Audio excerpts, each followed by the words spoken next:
pasa? What's up? Antonio Serrano here, and today I have a magical top 5 just for you. In this case, I'm doing a very difficult top 5 for me because I am talking about 5 different tricks, not that I love, not that I admire, not about magicians that are great heroes for me. I am talking about tricks that I tried some time in my life and I'm never going to perform. Maybe because they are extremely difficult for me, maybe because I don't find them attractive, maybe because I can do them but I don't feel comfortable performing them, so I'm going to talk about them. This is a very difficult top 5 for me because I have some tricks that I put here in this top 5 that I think that maybe eventually in some time, some years time, I'm going to be performing them. I don't know, it's where I think right now in this very specific moment. Maybe I buy a download or I read a book that I've got in here talking about one of these tricks and automatically change my mind about this. I encourage you to take a look about a video that I made. It was a magical tip talking about things that you can do or things that you can change to encourage yourself to perform things that you have never performed, that you feel some kind of fear of performing. So without further ado, let's take a look at this top 5. Woo! Okay, so number 5. I tell you before we start that there are no honorable mentions. It was quite difficult to find 5 tricks in these categories that right now I think that I'm never performing in my life. I am not sure in the future, but right now I think that I'm not performing them and I have no honorable mentions. So let's start with number 5, and it is Rubik's Cube Magic. Rubik's Cube Magic. And let's take a look at this. I have a couple of Rubik's Cubes right here because I am getting used to solving them. I knew how to solve a Rubik's Cube, but now I'm learning the F2L, first 2 layers. I am learning that, and I'm getting used to that to solve a cube faster. And basically the main reason why I think that I would never perform this, I can do some things from Cube Effects, from the Cube 3, okay? But I don't see myself performing this because I am not comfortable thinking that I'm going to mess up. Sometimes this happened to me in rehearsal, and I showed some things with Rubik's Cubes one-on-one to my students, my English students or my friends, and sometimes it happens when I'm doing the trick and I go, and the cube is solved, and when I look at the cube it's completely mixed up and I'm like, now I need like 3 minutes maybe to solve the cube. What do I do? If this happens in the middle of a performance, I'm screwed, right? So I don't see myself performing Rubik's Cube Magic that requires normal Rubik's Cubes and my dexterity. I don't see myself doing that because I am afraid that I miss a step or anything like that, something bad happens and the cube is all jumbled up. I'm scared of that thing. I would love to perform great effects. I think that there is very little things that you can do more powerful than 2 cubes matching that are completely mixed up. And I don't see myself performing magic with gimmick cubes. I want the cubes to be normal. I want people to be able to examine the cubes and see there is nothing wrong with them. And for now, I don't know in the future, but for now, I think that I'm not performing any Rubik's Cube magic. That's it. Okay, number 4 is card manipulation. That's right, card manipulation. I love the visual of producing single cards. I think that Cardini is one of the magicians that made most famous the idea of producing single cards one by one. More or less I can pull it off, not very cleanly, yeah, in a very clean manner, but I think that I'm not performing card manipulation for several reasons. First of all, because I don't have a very clean execution of the move. Secondly, because I think that it doesn't fit my character to do something like that. Right? I think that my character can do like a manipulation act where everything goes wrong, right? So being able to produce single cards perfectly doesn't go well with my character. And also because I don't see myself doing like a kind of manipulation act, like music and doing things like that at the same time.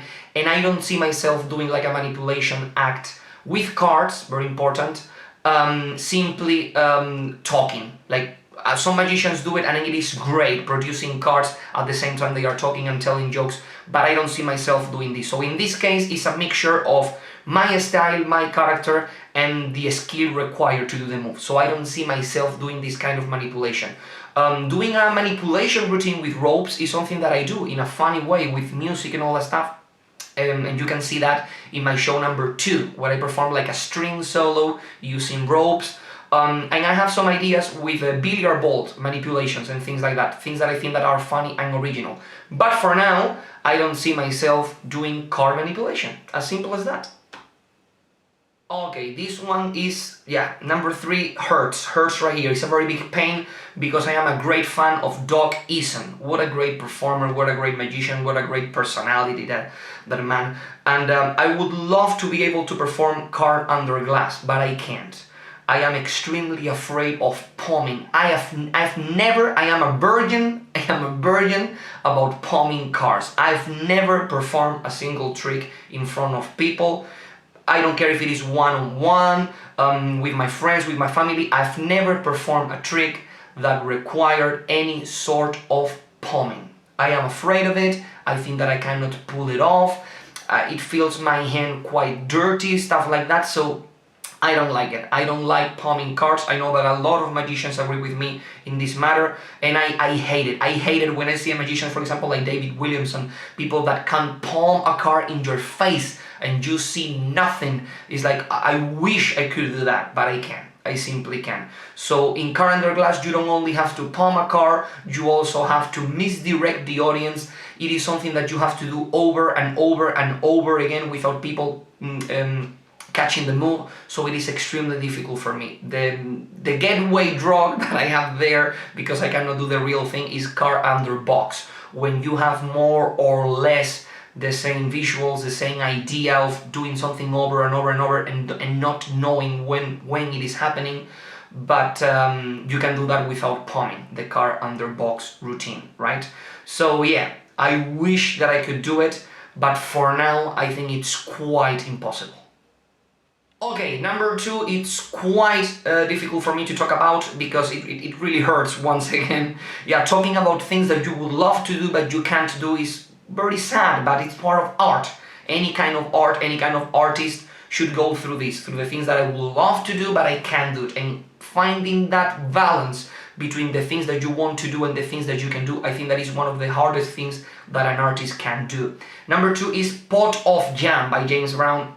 I love this routine, and this is the only routine from the whole list that I perform a lot for live audiences. The Rubik's Magic I only perform for friends and not in events where I'm getting paid. The card manipulation, never perform it for anyone. The same thing with card and the glass, never perform it for anyone. I don't like the way it looks on the mirror or on video, so I don't want anyone see me performing that. But Pot of Jam is a trick that I perform a lot.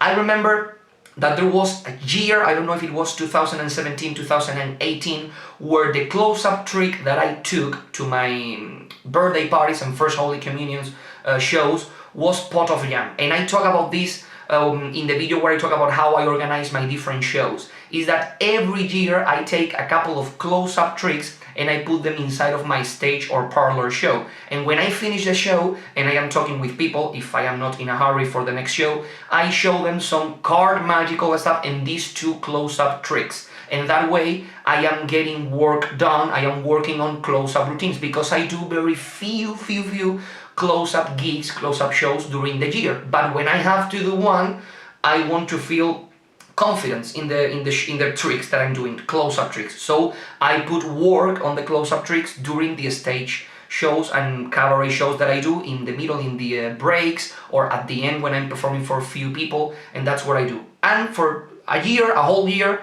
Pot of Jam was the trick that I was doing. And I tried a lot of things as the final load. If you don't know, it's basically like a hopping half with no gimmicks, and at the end you produce like a pot of yam in your hand. They think that you have a coin in there, but you have a pot of yam. And I tried everything. I tried like a little baby bottle of a toothpaste, a pen drive.